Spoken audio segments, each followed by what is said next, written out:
Our planet Earth was visited in the distant past by extraterrestrial beings. Three ancient texts suggest this. Now, most cultures have myths and legends concerning gods from the sky, one of the cultures being the Native Americans of North America. They call them the Anu. Isn't that strange? The Anu, their friends. Anu, Anunnaki, do they have any type of a correlation? Anyway, these three ancient texts all describe similar stories where beings, possibly misinterpreted as quote-unquote gods, came from the heavens and ruled over the planet for thousands of years. Now we know that the gods of Olympus of ancient Greek, the Greeks, were, of course, supposedly extraterrestrials, Atlanteans, etc., the ETs, and we know that because of the text written by ancient Greeks explaining to us that that's what the gods of Olympus were, the children of these extraterrestrials as well. Now, is it possible that these beings, misunderstood as gods, quote unquote, came to Earth in the distant past and ruled over the planet for thousands of years? Let's remind ourselves of the Sumerian kings list of Sumeria, where these kings used to rule for tens of thousands of years. Kindly support my Patreon account since YouTube has again demonetized my YouTube channel. The daily posts are 5 videos daily, and they are totally different from what I have on my YouTube channel.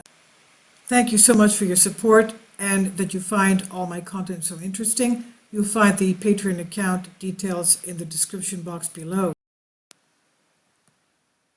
We even have the Tully Papyrus telling us of the witnessing of one of the pharaohs of Egypt, saying that the overlords of Egypt landed over the Giza pyramid complex, and he was shaking in his boots as he was describing and telling this event.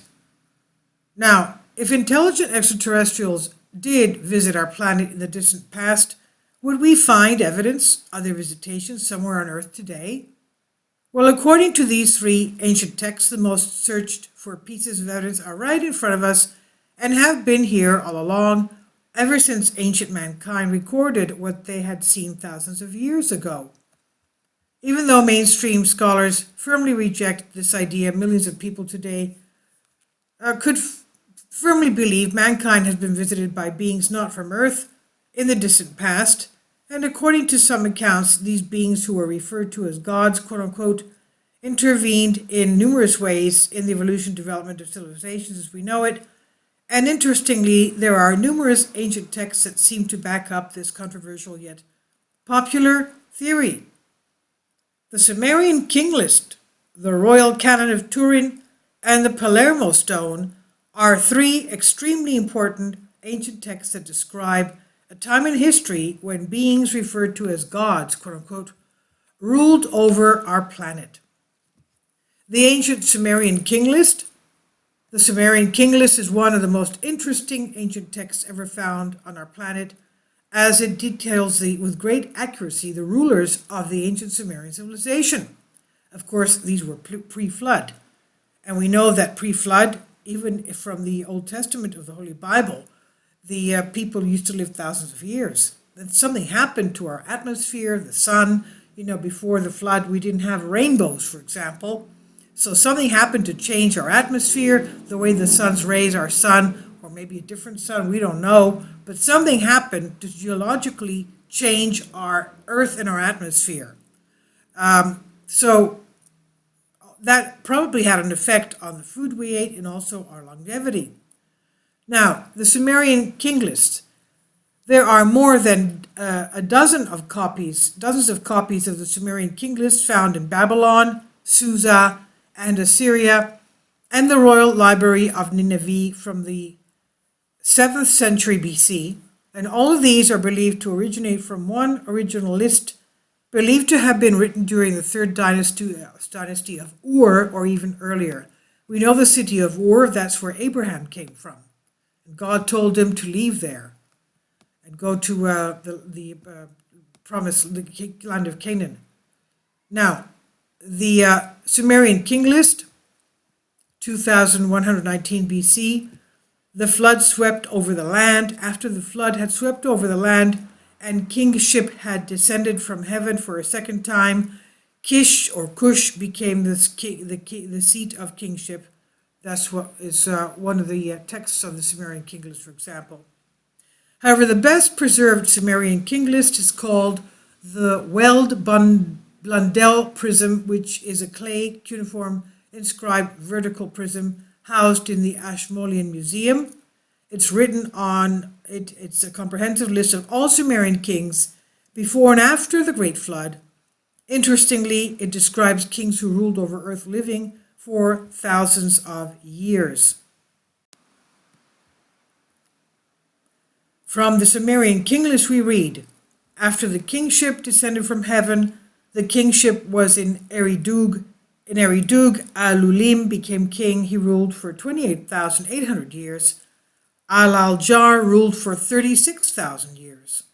So in this part of what was written on the Sumerian king list, we see that these two kings ruled for a total of 64,800 years. Can you imagine?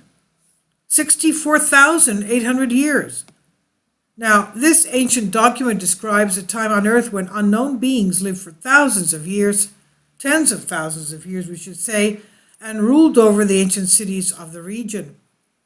Researchers have not been able to explain why the unique list blends mythical pre-dynastic rulers with historical rulers who are known to have existed and as such have mixed feelings when it comes to the interpretation of the Sumerian king list. Scholars today have only partially accepted the Sumerian king list, suggesting that the lengthy, implausible reigns described within the Sumerian king list are nothing more than mythology. Now, the Turin Royal Canon, or the Turin king list, but if aliens misinterpreted as gods did in fact rule on earth for thousands of years, wouldn't there be evidence of their existence in different cultures? Well, the ancient Sumerian king list is not the only ancient text that describes how gods ruled over the planet, gods, quote unquote. The Turin Royal Canon is another crucial ancient text that describes the longevous reigns of gods, these quote unquote gods. The Turin Papyrus, referred to by many as the Turin Royal Canon, is an ancient text written in the hieratic language, a cursive form of Egyptian hieroglyphs used especially by the priests. Scholars believe that the original papyrus was a list that included over 300 names detailing precisely the years, months, and days of each reign of the kings that ruled over the lands of ancient Egypt. Interestingly, the part that resembles the Sumerian king list with great accuracy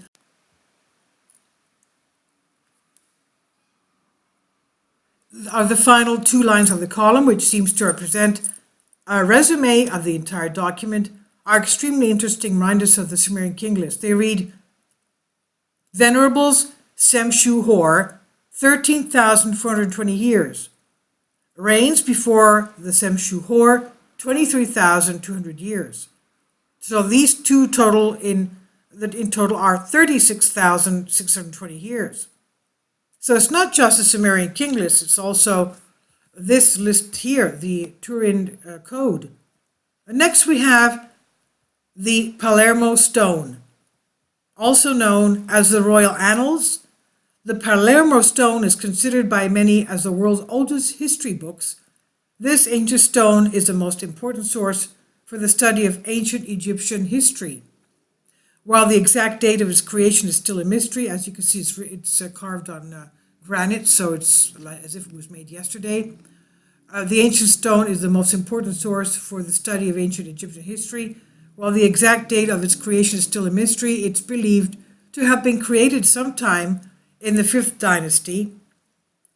Just as the ancient Sumerian king list and the Turin Royal Canon do, the Palermo Stone lists the mythical pre-dynastic kings of Egypt, followed by the pharaohs of the first 5 dynasties.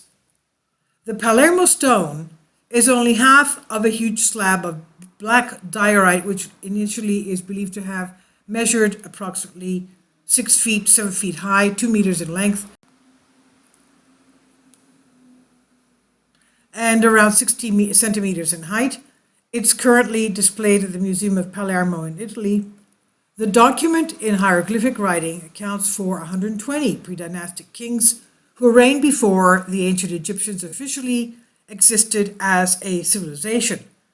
Interestingly, the names of the mysterious gods and demigods appeared in the Egyptian royal genealogies as well. 120 pre-dynastic kings. So as you can see, there are several ancient texts that describe with great accuracy a time when beings, possibly misunderstood as gods, quote unquote, came down from the heavens and ruled over mankind. Moreover, similar accounts of gods, quote unquote, that came down from the heavens can be found in numerous ancient cultures all across the planet. As we said in the beginning, the Native Americans of North America, the Anu, they called them, and they were bearded, and they were pale-faced and had beards, which American Indians do not have, as we know. And they gave them the philosophy of life and commandments and taught them various things about their culture. Now, for some reason, mainstream researchers decided to ignore these ancient texts and have put forward their own chronology of ancient Egyptian history and that of other great ancient civilizations. Please leave your comments. Thank you for your support. This was from Bended Reality.